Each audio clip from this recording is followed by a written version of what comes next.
Well, I don't know how it's going to look on playback, but I made an appearance on May 26th edition of quote-unquote Talking Shit Tuesdays, ran by J.D. Kane. And due to being cut off verbally by some folk while I was able to be heard in the hangout, and otherwise technical problems with my tablet, I never got to finish my point because they asked me what I feel was a loaded question. Basically, do I think slavery is wrong?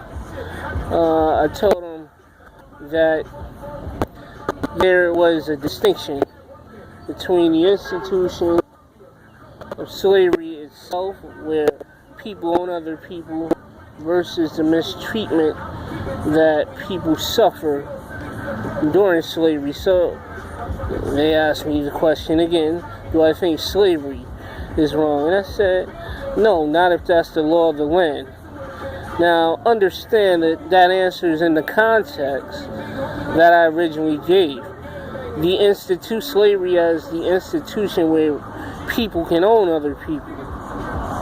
However, I do disagree with abuse on the part of the slave master toward the slave. I believe in the sanctity of human life.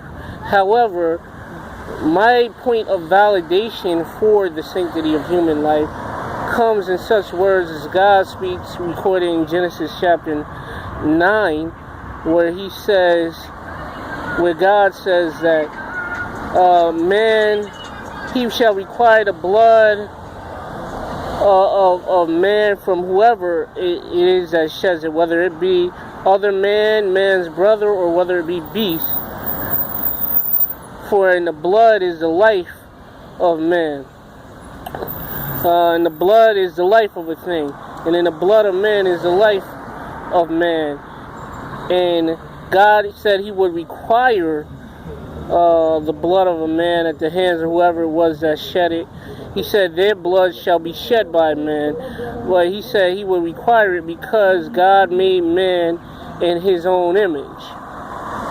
So that is my point of validation for the sanctity of human life, is because we were made in God's image.